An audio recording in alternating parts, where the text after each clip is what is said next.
दिल्ली चुनाव के अंदर अब सज्जाद नोमानी साहब की भी एंट्री हो चुकी है। जैसा कि महाराष्ट्र के विधानसभा चुनाव में सज्जाद नोमानी साहब ने एक लिस्ट जारी करी थी और बताया था कि इन प्रत्याशियों को हमने समर्थन दिया है।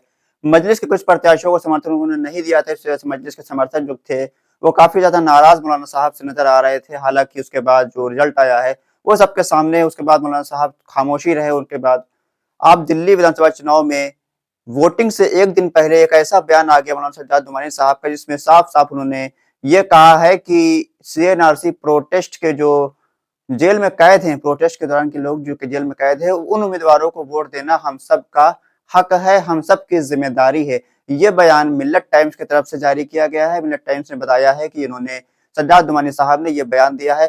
सज्जाद नोमानी साहब एक मशहूर आलिम दीन हिंदुस्तान के अंदर के हैं। अब वो तमाम तरीके के काम सियासी और समाजी तौर पर करते रहते हैं। सियासत में भी उनका एक अलग रुचि है और सियासत में भी वो दिलचस्पी रखते हैं और अलग अलग वक्त पर अलग अलग प्रत्याशियों को समर्थन देते रहते हैं। महाराष्ट्र के अंदर हालांकि मजलिस के कुछ मजबूत उम्मीदवारों को उन्होंने समर्थन नहीं दिया था, इस वजह से मजलिस के समर्थक उनसे नाराज चल रहे थे। लेकिन मौलाना साहब का दिल्ली चुनाव के ताल्लुक से बयान आना बहुत ही ज्यादा मजलिस के समर्थकों को खुशी की लहर एक दौड़ चुकी है। मजलिस के समर्थकों की इस बार ये ठान रखा है कि इस बार किसी भी कीमत पर दिल्ली के अंदर से मजलिस का खाता खोलना है और मजलिस के विधायक जिताकर दिल्ली विधानसभा के अंदर भेजना है और जो नाइंसाफी है उसके खिलाफ आवाज को उठाना है। दिल्ली के अंदर असदुद्दीन ओवैसी की पार्टी ने 2 विधानसभा सीटों पर अपने प्रत्याशी उतारे, जिसमें शिफाउर रहमान खान को ओखला विधानसभा सीट से तो मुश्ताबाद से ताहिर हुसैन को असदुद्दीन ओवैसी ने प्रत्याशी बनाया है।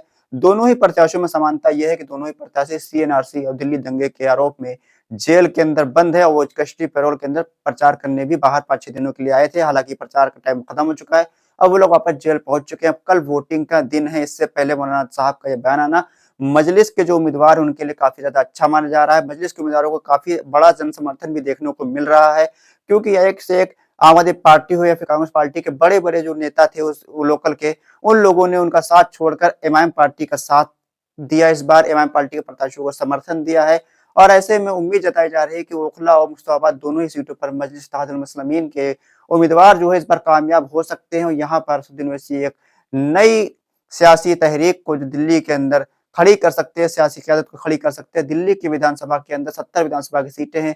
महज 2 सीटों पर चुनाव लड़ने का मकसद असदुद्दीन ओवैसी का यही था कि यहाँ पर हम किसी भी तरह से अपनी सियासी क़यादत को शुरुआत करें, सियासी क़यादत को खड़ी करें, कुछ नुमाइंदे अपने जिताकर भेजें, उसके बाद हम आगे बड़े उम्मीदवार खड़े करेंगे। कुछ लोगों का ये भी था कि सिर्फ 2 सीटों पर जीत कर क्या कर लेंगे। ऐसे में मिस्टर ओवैसी साहब ने भी क्लियर कर दिया कि 2 सीटें जीत कर हम उस पार्टी को समर्थन देंगे जो हमारी शर्तों पर मानेगी, हमारी शर्तें मानेगी, हमारी शर्तों पर राजी होगी, उसको समर्थन देंगे, वरना हम विपक्ष में बैठेंगे।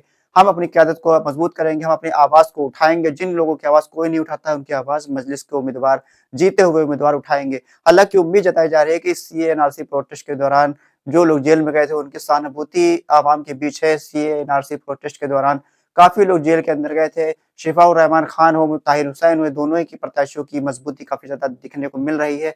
अब वो तो वोट जब कल पड़ेगा उसके बाद जो एग्जिट पोल आएंगे उसमें पता चलेगा कि असदुद्दीन ओवैसी की पार्टी को कितना बड़ा वोट यहाँ मिला है, यहाँ पर असदुद्दीन ओवैसी की पार्टी चुनाव जीत सकती है फिर नहीं जीत सकती है। साथियों, तब तक के लिए खुदा हाफिज।